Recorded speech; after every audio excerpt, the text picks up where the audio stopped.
Assalamualaikum warahmatullahi wabarakatuh.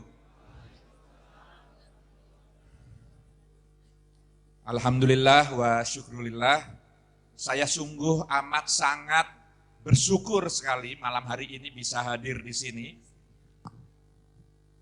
Hanya beberapa saat sejak kedatangan saya di sini sampai dengan detik ini saya sudah begitu banyak mendapatkan ilmu yang sungguh ini sulit untuk kita dapatkan di tempat lain. Jadi banyak sekali pencerahan yang saya dapatkan tadi, pemahaman, pemaknaan, tafsir dari Ummul Kitab, surat Al-Fatihah yang selama ini jarang kita temui penafsiran Kiai Muzammil ini dan juga banyak yang lain tadi. Jadi sekali lagi saya berterima kasih bisa hadir di sini dan terus terang saya bingung mau bicara apa karena ini majelis yang luar biasa. Tapi begini, saya ingin mengajak kita semua untuk lebih mengedepankan rasa syukur. Karena hidup itu kan sebenarnya isinya hanya dua saja. Ini menurut saya hanya menyampaikan saja. Ini adalah apa yang pernah saya dengar dari guru-guru saya, orang-orang tua kita. Yang saya masih ingat, yang lalu kemudian saya sampaikan kembali di majelis ini. Majelis Masyarakat Ma'iyah Padang Bulan. Jadi isi hidup itu dua saja. Kebahagiaan yang pertama dan yang kedua lawannya adalah kesedihan. Gitu. Atau penderitaan. Kebahagiaan, kegembiraan, kesenangan dan seterusnya. Dan yang kedua yang sifatnya kesedihan, derita dan lain sebagainya. Maka modal hidup itu cukup dua saja. Syukur dan sabar. Begitu. Syukur ketika kita menghadapi hal-hal yang membahagiakan kita dan sabar ketika kita diuji atau mendapatkan cobaan dalam bentuk derita, sengsara dan seterusnya dan seterusnya. Nah, oleh karenanya dalam konteks Indonesia ini saya ingin menyoroti dari sisi agama. Gitu. Kita mestinya harus amat sangat bersyukur. Tentu dengan segala, tanpa bermaksud untuk menutup mata dari berbagai macam cobaan yang kita terima, ujian dan lain sebagainya, tapi sebenarnya lebih banyak yang patut kita syukuri. Karena apa? Karena masyarakat kita ini dikenal sebagai masyarakat yang sangat agamis. Dan ini, saya tidak tahu nanti Mbah Nun menjelaskan atau Kiai Muzammil menjelaskan, ini takdir atau nasib.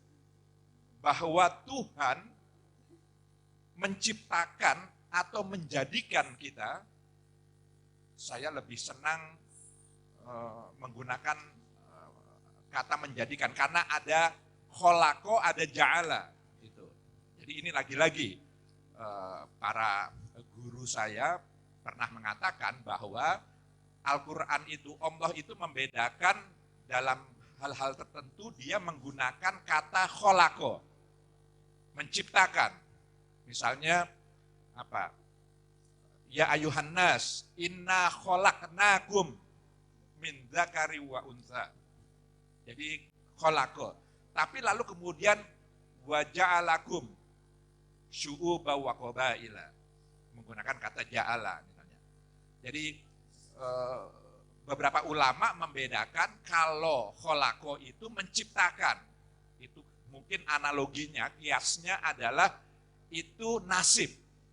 Bahwa kita diciptakan menjadi laki, menjadi perempuan, itu kan bukan kehendak kita. Itu sepenuhnya kuasa Allah Subhanahu wa Ta'ala. Kholaqo, kita jadi laki-laki, jadi perempuan. Tapi ketika kita menjadi berbangsa-bangsa, bersuku-suku, itu meskipun ada kehendak Tuhan, tapi ada intervensi manusia itu sendiri. Mungkin tadi penjelasannya Mbah Nun itu yang kaitannya dengan takdir.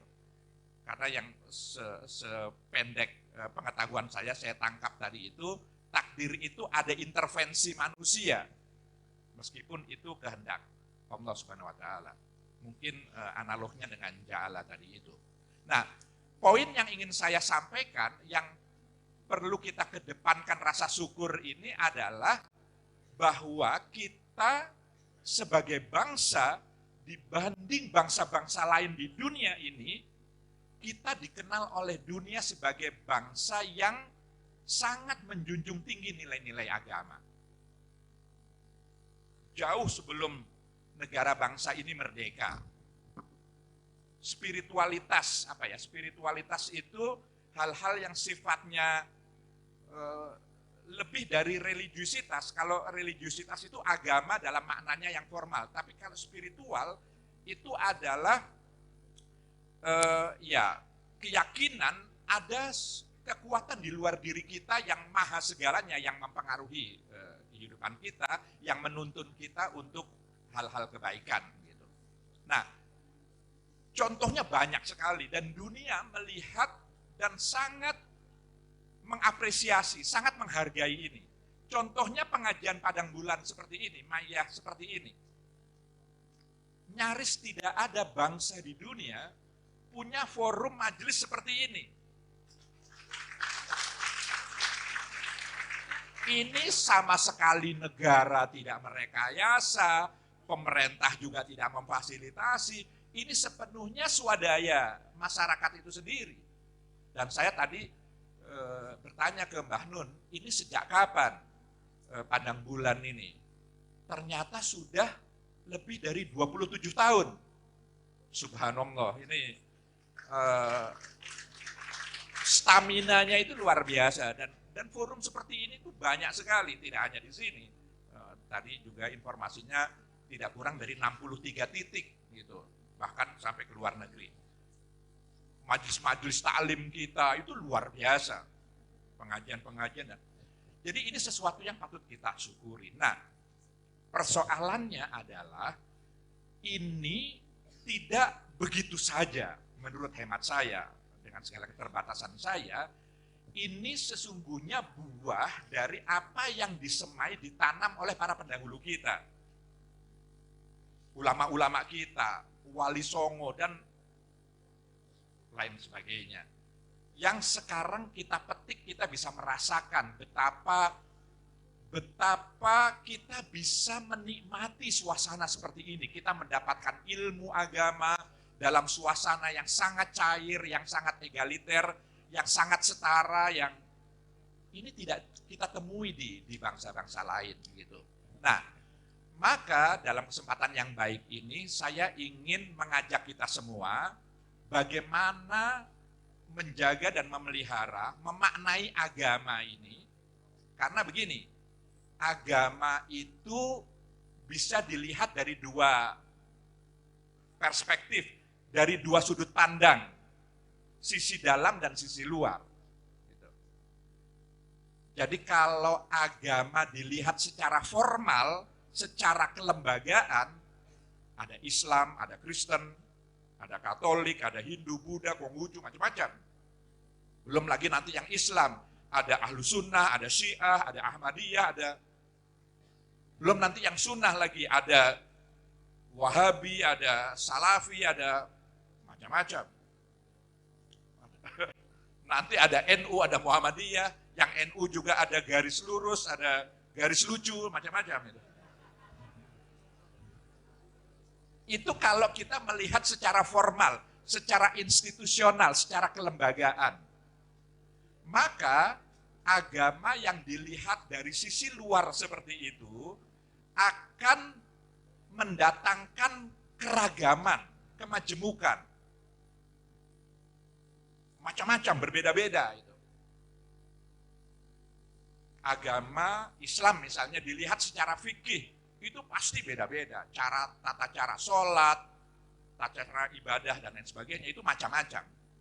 Tapi kalau agama dilihat dari sisi dalam, jadi kalau sisi luar tadi itu eksoteris, kalau sisi dalam esoteris, sisi dalamnya itu kita tidak akan mendapati atau mendapatkan perbedaan-perbedaan itu.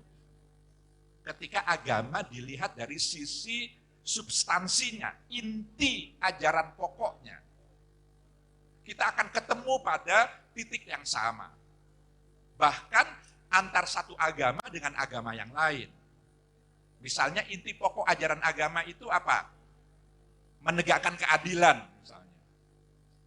Menghargai hak asasi manusia, menjunjung tinggi melindungi hak asasi manusia. Persamaan di depan hukum misalnya. Jangan mencuri, jangan berbohong, jangan membunuh dan seterusnya dan seterusnya. Itu ajaran universal. Semua agama mengajarkan hal yang sama.